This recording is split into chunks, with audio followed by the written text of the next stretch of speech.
19 appartements de standing et de commerce. Voilà ce qui se prépare ici au Présidial, haut lieu patrimonial de l'hypercentre de Limoges. Ce bâtiment accroché à l'église Saint-Michel, c'était le palais de justice à partir de 1777.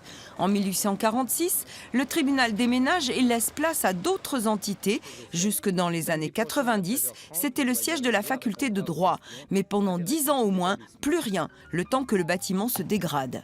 Les historiens ont essayé de le faire classer, peine perdue, et aujourd'hui les travaux commencent. Juridiquement, il n'y a rien à dire. Renaissance du Vieux-Limoges, il y a quelques années, a demandé l'extension de la protection à l'intérieur.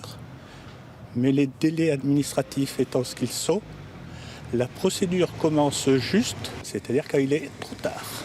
Ici, bientôt, des logements dits loi Malraux, un système de défiscalisation pour l'investisseur parisien, mais qui a pour but de préserver et réaffecter le bâti ancien à préserver.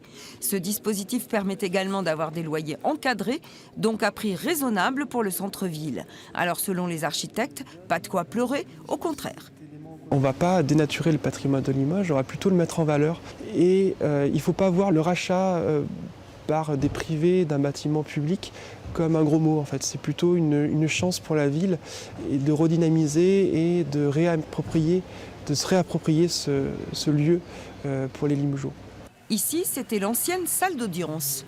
Nous allons profiter de la double hauteur et de ces grands volumes et de ces grandes fenêtres pour pouvoir aménager 2 logements en duplex type 3 et conserver ce grand espace.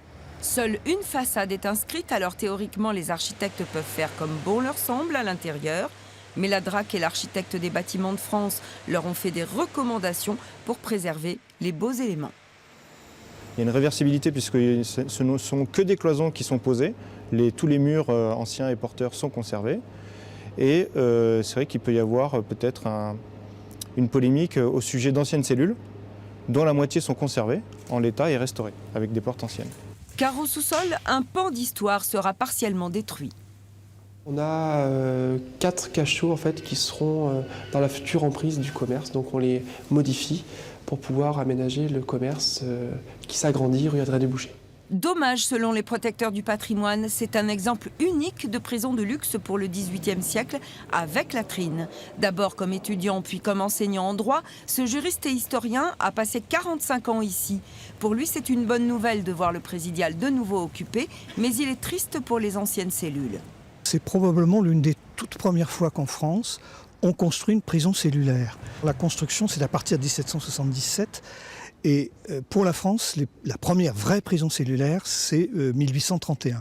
Donc on est vraiment là au tout début d'une architecture carcérale singulière.